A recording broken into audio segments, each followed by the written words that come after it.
untuk penganggaran, Bapak Ibu sekalian, tolong sampaikan kepada desa kita bahwa untuk penganggaran nanti tetap sesuai dengan, untuk penganggaran belanja ya, tetap sesuai dengan jumlah KPM yang mereka rekam. Kenapa? Karena tentunya dari sisa yang 40% yang tidak terpakai untuk BLT itu nanti tidak akan salur ke desa. Karena dia tetap ada di RKUR, makanya dia tetap nanti dia tercatatnya itu hanya sebesar yang dibelanjakan saja. Atau sebesar sama besarnya dengan yang sudah direkam jumlah KPM-nya.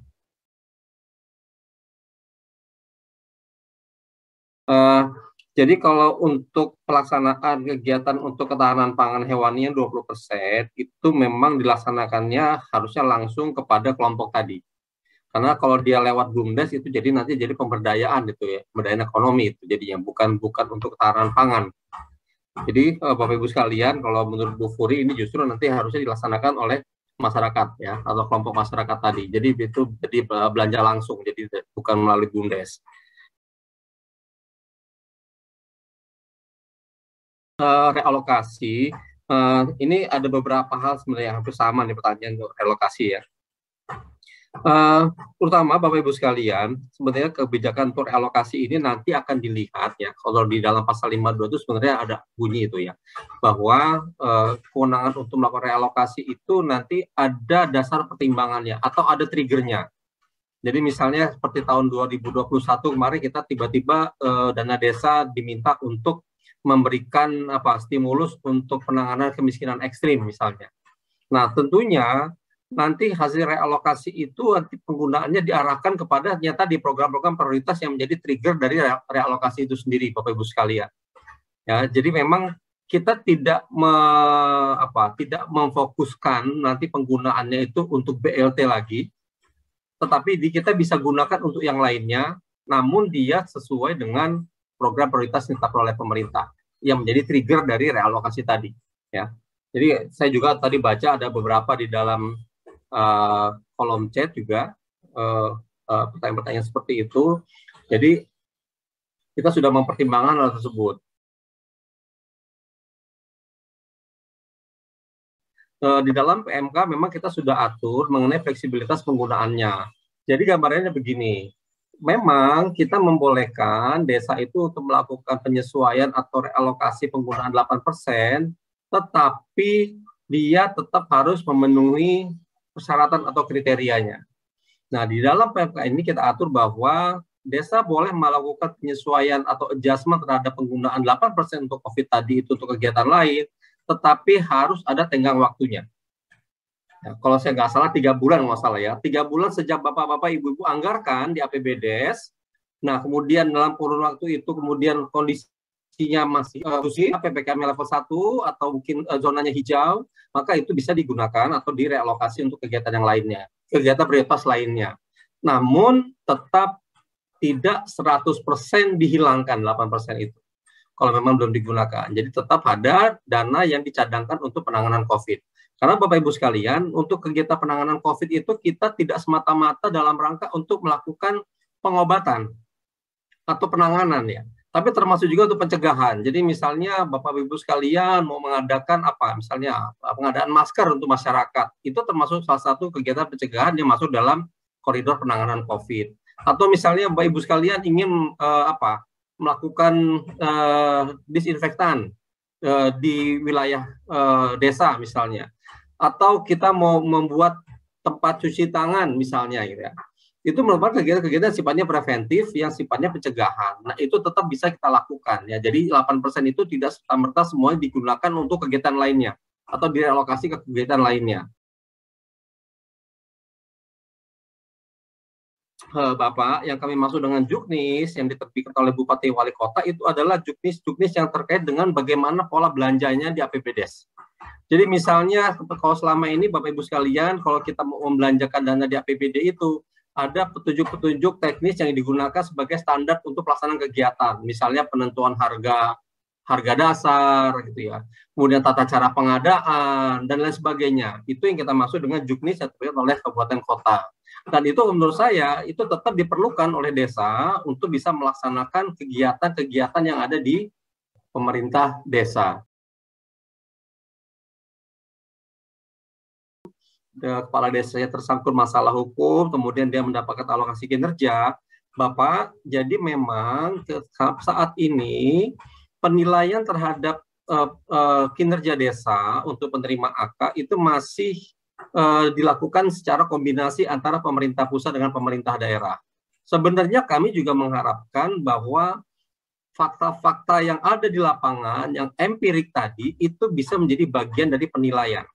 Karena kami di pemerintah pusat, kami nggak bisa Pak melihat itu gitu ya. Kami nggak punya tangan yang cukup, jangkauan yang cukup untuk bisa melihat atau memotret keadaan yang ada di lapangan terkait dengan penilaian kinerja desa tadi. Nah, oleh karena itu, input dari pemerintah kabupaten kota ya itu menjadi salah satu tujuan dari dilakukannya konsolidasi penilaian untuk kinerja desa tadi dalam rangka untuk pemberian AK.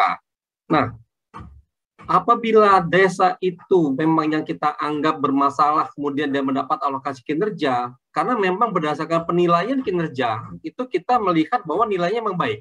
Ya. Nah, kebetulan memang status kepala desa yang tersangkut hukum tadi itu belum masuk Pak di dalam indikator penilaiannya. Oleh karena itu, kita nggak bisa mengkaitkan antara kinerja desa ya secara keseluruhan dengan perilaku kepala desanya. Jadi sementara kita belum bisa melihat, belum menghubungkan dua hal itu. Ya ke depan mungkin kita perlu perbaiki ke depan ya, kita bisa kita lakukan perbaikan untuk indikator penilaiannya. Nah tapi yang pasti Pak, PMK itu sudah definitif. PMK sudah ditetapkan, alokasi masing-masing desa itu sudah ditetapkan di dalam PMK tersebut, maka PMK tidak bisa direvisi. Karena kalau itu direvisi, ini akan berdampak kepada 74.960 desa lainnya. Jadi Bapak Ibu sekalian, saya sudah sampaikan bahwa untuk menghitung dana desa per desa, itu kita lombakan seluruh desa yang ada di Indonesia. Jadi ada perubahan Rp1 di desa 1, desa A, itu akan mengubah desa yang lainnya. Nah, sehingga perubahan-perubahan tadi itu tidak dimungkinkan. Artinya revisi PMK itu tidak mungkin kita lakukan. Nah, untuk desa-desa yang tidak melakukan atau tidak menindaklanjuti temuan APIP, Bapak Ibu sekalian, di dalam PMK, tadi saya sebutkan bahwa sanksi yang kita kenakan kepada desa-desa itu adalah sanksi terhadap kepala desa yang melakukan perbuatan melanggar hukum berupa penyelewengan, penyalahgunaan dana desa. Nah, kalau kepala desa itu melakukan penyalahgunaan dan dia belum ditetapkan sebagai tersangka oleh aparat hukum, maka desa itu pun belum bisa kita berikan sanksi, Pak. Oleh karena itu, kalau memang ada desa yang berdasarkan APIP kita melakukan pelanggaran, dan itu memang indikasinya adalah penyalahgunaan, penyelewengan, laporkan ke APH, Pak. Ketika APH menetapkan dia sebagai tersangka, kita akan kenakan sanksi itu, ya. Jadi kita nggak mau menggunakan dasar rekomendasi APIP untuk mengenakan sanksi kepada desa. Kami menggunakan dasar penetapan dari APH terhadap untuk pengenaan sanksi itu. Kalau untuk penyaluran dana hasil realokasi itu nanti kita lakukan penyaluran secara terpisah, Pak. Jadi dia di luar dari skema yang reguler. Jadi kalau misalnya untuk desa-desa yang reguler yang tahap penyaluran 3 tahap, nanti dana desa yang hasil realokasi itu akan dipisahkan penyalurannya sendiri. Ya, di luar dari yang sudah terpola tadi yang 40-40-20. Kira seperti itu. Jadi yang dimaksud dengan pasal 33 ayat 8 itu sebenarnya Pak, kita ingin supaya masyarakat atau kepala desa itu bisa menjaga kontinuitas dari pelaksanaan BLT desa itu.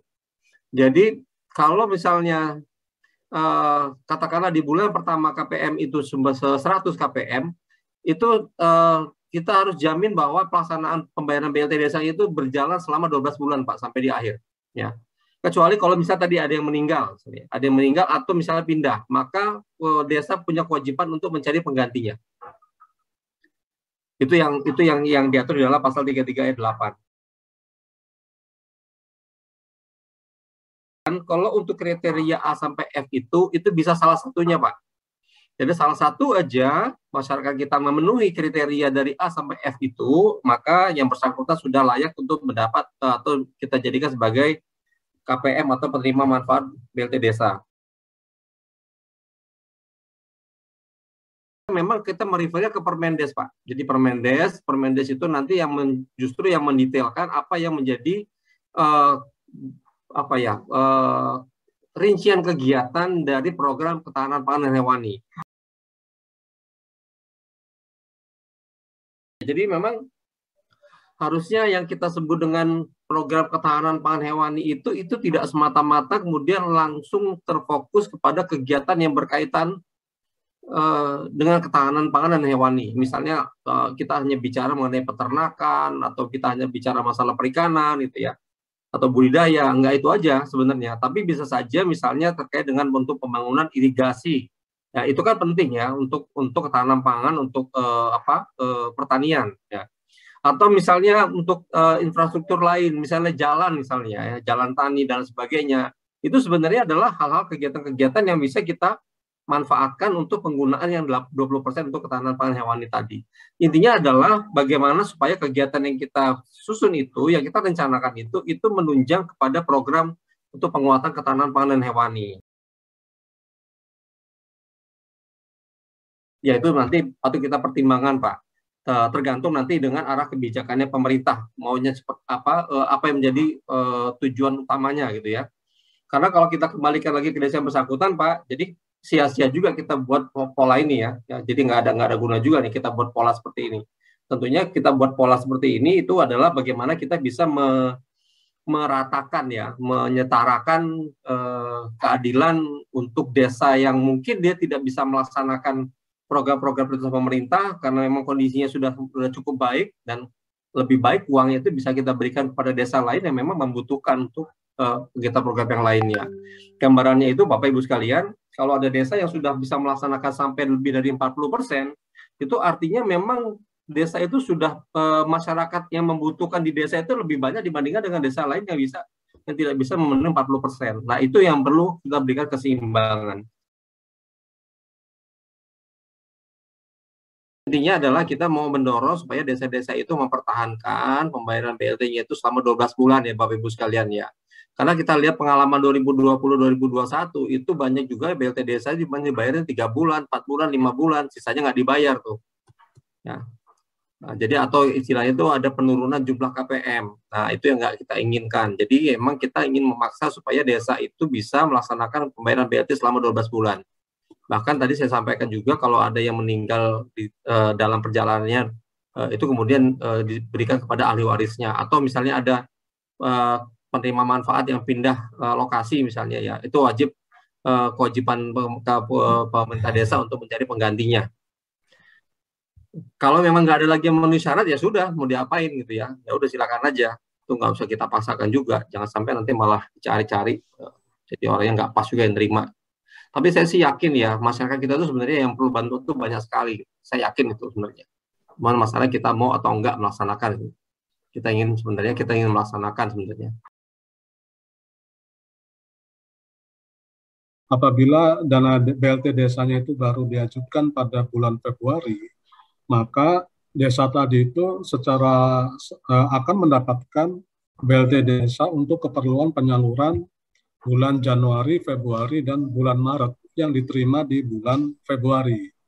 Nah, untuk pembayaran BLT desa bulan Januari dan Februari itu dilakukan di bulan Februari, sedangkan untuk yang di bulan Maret tentunya pembayaran BLT-nya itu baru dapat dilakukan di bulan Maret. Nah, tadi mungkin ini perlu kehati-hatian, kecermatan, dan juga kontrol dari seluruh pihak. Jangan sampai percepatan penyaluran dana desa dari RKUN ke RKD, di mana kami telah mentransfer dana desa itu di depan, namun terjadi keterlambatan. Karena kita berkaca dari pengalaman tahun 2020, pada saat BLT desa itu disalurkan secara bulanan, kami mendapat masukan dari banyak Pemda. Ini ternyata menyulitkan dari sisi kos, ternyata lebih mahal untuk mengambil dana ke bank segala macam. Oleh sebab itu, dana desa ini kami transfer di depan. Namun untuk keperluan pembayarannya Bapak dan Ibu lakukan sesuai dengan bulan berjalan. Oleh sebab itu, tolong dijaga akuntabilitas dan juga tentu prinsip kehati-hatian dalam pengelolaan keuangan desa.